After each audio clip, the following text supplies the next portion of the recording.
Play Eternal Quest now. Do-do-do-do. Do-do-do-do-do. Do-do-do-do-do. Play Eternal Quest now. Hello, I'm Belt Buckle Bill, and here are my thoughts on a video game. Eternal Quest is a top-down, turn-based RPG dungeon explorer released on the PlayStation 2 in 2004. Brought to you by Tamsoft and Midas Interactive Entertainment. The plot.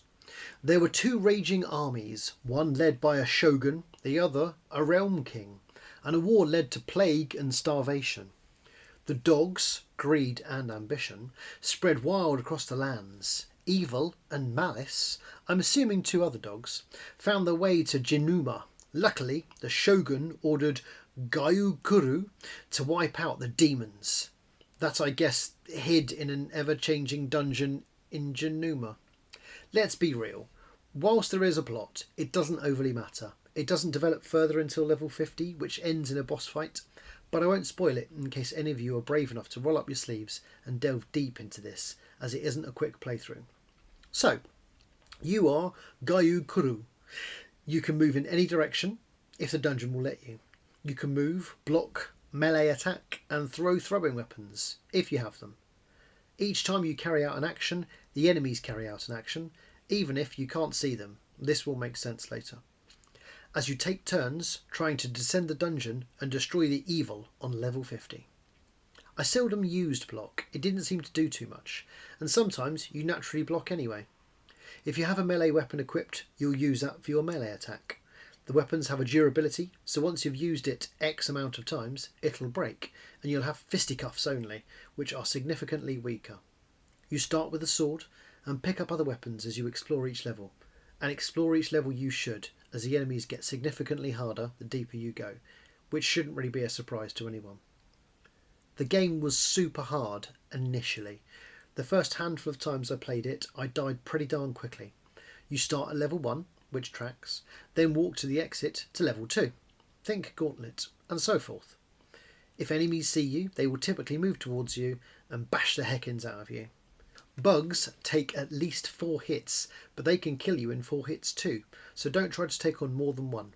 Luckily, you self-heal over time, unless you're affected by a status. So early on you really have to avoid fights unless you're at full health, or you picked up a super weapon. All weapons encountered so far are types of swords or daggers with swordy names. When you go to equip them, you can see what it will do to your base attack stat. Daggers are for throwing.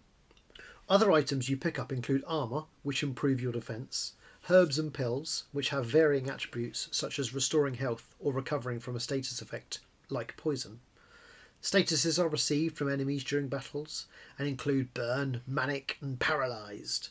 They last for a while or until cured and can lower your attack, your chance to block, stop you from healing and probably other things as well. I didn't really work them out. I've only met a bunch of enemies, but from catching footage of someone completing the game, I could tell I've seen most of them.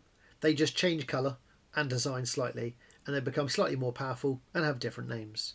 There are flying creatures, bugs and birds, floating monks that summon bugs and birds, giant ox-like creatures that have great strength and health, rocks that you hit and they turn into gargantuan beasts that hand your ass to you, and floating skulls. And if you don't kill them quick enough, they possess you and stop you from healing, which is a pretty cool mechanic. To clarify, that's just the skulls. Like every RPG ever, you gain EXP when you kill things, and level up, which improves your base stats including health, so it does bode well to fully explore the dungeons, collect the items, and kill evil things. Weirdly, you have an item which is a bell, which when you ring it, it takes you back to level 1 and experience 1, but you have all of your items. Very weird. There is a hack, which I didn't know until I'd watched a playthrough, where if you get into a fight that is a little hairy, save and exit, then reload and you'll be back in the same level but a different layout. And that's something I haven't mentioned yet. The levels are randomly generated, so there is no point remembering anything, just explore each time. That's probably the biggest negative for me. It's a lot about luck early on. If you get good weapons or armour early on, you'll live longer. If you don't, you will die. Lots. The graphics are pretty shite, but I don't mind that. The level designs are uninspiring, grass, caves, water, etc., but they're fine. The sound effects are acceptable, with slashing noises and explosions aplenty, but the music is a very annoying loop of eerie nonsense. The controls are okay, especially when I learnt to use the right thumbstick to change the direction in which I was looking, and then you can move diagonally. Would I play it again? Definitely, and if I'm honest, I'm still playing it. I want to get to level 50 and kill the boss. Spoiler alert, it doesn't end the game though. So I did give up watching someone on level 101 and nothing happened on level 100. So I'm not sure how much replayability it will have once I complete it. Would I tell my younger self to play it? Yeah, absolutely. I've sunk a couple of hours into it already, but because you can save progress, you don't have to sit there for hours. But I totally would have done that as a teenager or young adult. Would I recommend it to a friend? Yes. I think you have to be a grinder to truly appreciate this title, but it is very easy to pick up and play and improve very quickly. Overall, I really enjoyed this game. Whilst visually weak and audibly dull, it's challenging with a great variety of items to collect and experiment with, including a map which reveals the entire dungeon level you are on, showing you where enemies are, and tactics to employ to take on the hordes. I didn't even mention Duel, which gets more powerful each time you kill an enemy, and once unleashed it explodes, causing turn-based damage to enemies that stand on it.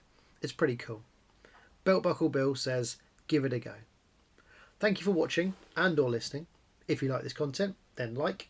If you want some more, then subscribe. Game over, man. Game over.